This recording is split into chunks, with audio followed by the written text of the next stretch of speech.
दोस्तों, जब हम इन्वेस्टिंग स्टॉक मार्केट की बातें करते हैं तो सबसे पहला क्वेश्चन ये है कि इन्वेस्टिंग तो करना है बट स्टार्ट कैसे करूं। क्योंकि इन्वेस्टिंग ये वर्ड सुनने में तो काफी अच्छा है, करने का मन तो है, मगर कैसे करें ये नहीं पता है। चलिए इसी के बारे में आज जानते हैं। Let's start with absolute basic. दोस्तों, मैं हूं वृशाली और आपका इन्वेस्ट टुडे में बहुत बहुत स्वागत है। दोस्तों, आज का ये डिस्कशन मुझे शुरू करना है आपकी इनकम से। अगर आप सोच रहे हो कि आपका इनकम थोड़ा सा कम है तो आप नहीं कर सकते इन्वेस्टिंग, 20,000 कमाने वाला भी सेव अच्छे से कर सकता है और अनफॉर्चुनेटली 1,00,000 रुपए कमाने वाला भी अच्छा नहीं सेव कर सकता। आपको सिर्फ एक अच्छी प्लानिंग की जरूरत है। So let's get going with planning first. सबसे पहले तो दोस्तों, आप पैसे किस लिए कमाते हो? नेसेसिटीज जैसे हाउस रेंट, इलेक्ट्रिसिटी बिल जैसे इंपॉर्टेंट चीजों पर खर्च करना ही है। नो मैटर वॉट, इस पर खर्चा होगा ही। सो उसकी एक बकेट बना लो जिसमें आपका पेट्रोल या कम्यूट के लिए पैसे लेके रेंट और बाकी बिल्स के पैसों को एडिशन कीजिए। अब ये नेसेसिटीज इसमें, क्योंकि ज्यादा कुछ आप कम नहीं कर सकते हो, तो आगे बढ़ेंगे कि कहाँ बचत हो सकती है। तो इस कैलकुलेशन के बाद ट्राई कीजिए उन चीजों को भी एडअप करना जो हर महीने अनएक्सपेक्टेडली आ जाते हैं। कभी ये खराब हो गया, कभी वो खराब हो गया, कभी कुछ चीजें अर्जेंटली लेनी है तो कभी कुछ और। So what you can do is, पिछले कुछ मंथ्स का एक एवरेज निकालो या फिर एवरेज रेंज रखो कि भाई इतना तो अनएक्सपेक्टेडली कुछ ना कुछ आ ही जाता है। तो फिर नेसेसिटीज और ये अनएक्सपेक्टेड खर्चे को एडअप करो, इससे साइड में रखिए। अब ये खर्चे क्योंकि हर महीने आएंगे ही आएंगे, आई मीन आपकी जॉब हो ना हो ये तो आएंगे ही। So you have to be prepared for the worst. यानी कि मान लीजिए कि आपकी जॉब चली जाती है तो लैंडलॉर्ड ये तो नहीं बोलेगा कि बेटा कितने बेचारे हो आप, आपकी जॉब चली गई है ना, चलो अगले 2 महीने रेंट मत पे करो। ये किसी दूसरे अर्थ पे हो सकता है, हमारे पे ये बहुत कम होगा। So we need to be prepared. I sincerely hope कि आप पर ऐसे कोई इमरजेंसी आए ही ना या वर्स्ट सिचुएशन आए ही ना, but I feel you should always be prepared, जिसके लिए आप 6 महीने की नेसेसिटीज प्लस अनएक्सपेक्टेड इमरजेंसीज को एड अप करके पहले सेव कीजिए।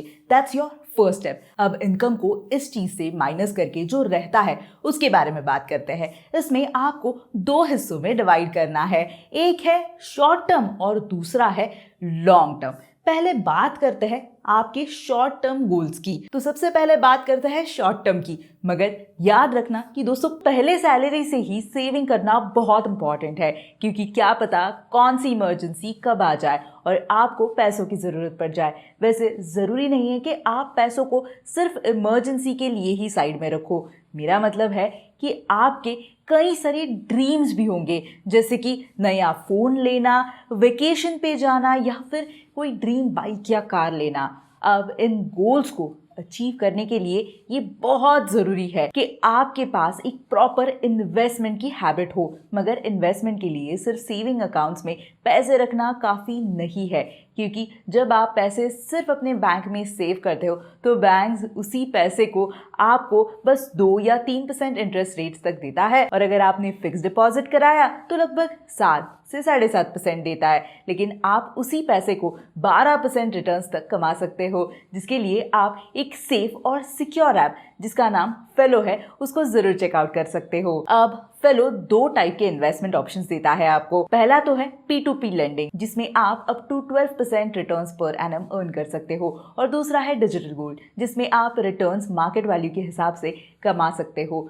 लास्ट ईयर गोल्ड ने लगभग 11% के रिटर्न्स दिए हैं और ये दोनों ही एसेट्स RBI सर्टिफाइड है। इसके अलावा फेलो में आपको हर 500 की सेविंग करने पर एक तंबोला टिकट मिलेगा, जिसे आप वीकली ड्रॉज में पार्टिसिपेट कर सकते हो। कई सारे रिवॉर्ड्स जैसे कि महिंद्रा थार या फिर 1 करोड़ तक जीत सकते हो। तो बेसिकली आप जितना ज्यादा सेव करोगे उतने ज्यादा आपको टिकट्स मिलेंगे और जीतने के उतने ही चांसेस बढ़ जाएंगे। फेलो की बेस्ट बात यह है कि ये RBI से सर्टिफाइड है, यानी कि ये ट्रस्टवर्दी है। तो फिर फेलो को एक बार जरूर चेक कीजिए, जिसकी लिंक मैंने डिस्क्रिप्शन में दे दी है। तो दोस्तों, शॉर्ट टर्म गोल्स के एक बहुत इंपॉर्टेंट चीज हो ही गई जो लाइफ को एक्साइटिंग बनाती है, so we should save for short term. तो दोस्तों इन शॉर्ट टर्म गोल्स आपको रखने चाहिए। ये बहुत इंपॉर्टेंट चीज है जो लाइफ को बहुत एक्साइटिंग बनाती है।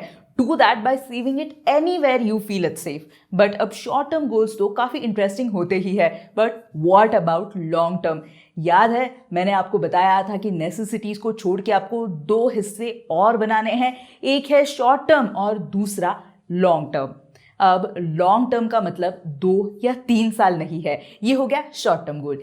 ये कम से कम लॉन्ग टर्म कम से कम 12 से 15 साल है। अब जब इतना बड़ा टाइम स्पैन की हम जब बात करते हैं तो काफ़ी ज़्यादा ऑप्शंस ओपन हो जाते हैं। शुरू करते हैं उन ऑप्शन से जो काफ़ी लोग सिक्योर मानते हैं। मेरा मतलब है पीपीएफ जैसे चीज़ें, और पीपीएफ जैसे कई और भी चीज़ें हैं जो आपको टैक्स बेनिफिट और फिक्स्ड रिटर्न्स ऑफर करते हैं। बट जब आप फिक्स्ड रिटर्न्स की तरफ देखते हैं तो क्योंकि इसमें रिस्क आपकी बहुत कम हो जाती है तो ये बाकी ऑप्शन से थोड़ा कम अट्रैक्टिव होता है रिटर्न्स के मामले में। जैसे जब भी लॉन्ग टर्म की बात आती है तो एक बार तो आपको इक्विटी के बारे में ज़रूर सोचना चाहिए, और जब आप ड्यूरेशन इतना लंबा रखते हो तो ऑटोमेटिकली आपकी जो रिस्क है वो काफ़ी कम हो जाती है।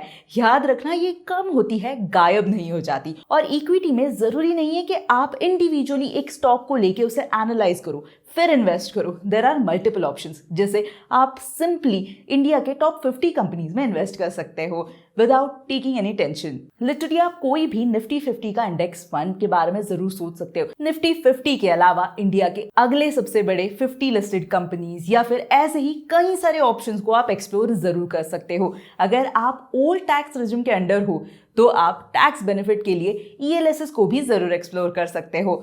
इन शॉर्ट इक्विटी का मतलब घंटों रिसर्च करके एक स्टॉक ले लो, ये ऐसा नहीं है, इतना कॉम्प्लिकेटेड नहीं है। लंबे समय यानी 15 से 20 सालों में अगर आप कोई भी बाकी एसेट क्लास देखोगे तो इक्विटी ने सबसे ज़्यादा रिटर्न्स दिए हैं, सबको बीट किया है। और इसीलिए एक बार लॉन्ग टर्म प्लानिंग करते वक्त इक्विटी को ज़रूर बैक ऑफ द माइंड रखना, ये बहुत ज़रूरी है। और इस पैसे को इन्वेस्ट करते टाइम ही आपको कम से कम 10 साल का पीरियड मन में तो रखना ही है आगे बढ़ने से पहले। सो फर्स्ट स्टेप इज आप आपके नेसेसिटीज और अनएक्सपेक्टेड इमरजेंसीज को कैलकुलेट करते हो। इसी को 6 महीने के लिए इमरजेंसी फंड के तौर पर रखिए, फिर जाके शॉर्ट और लॉन्ग टर्म गोल्स के लिए फंड्स इकट्ठा करना शुरू कीजिए। अब देखिए आइडियली कई लोग 50-20-30 का रूल फॉलो करते हैं, यानी कि इनकम का 50% नेसेसिटीज के लिए, 20% शॉर्ट टर्म और 30% लॉन्ग टर्म के लिए। मगर अब ये आपके इनकम पर डिपेंड करता है कि आप किस तरह से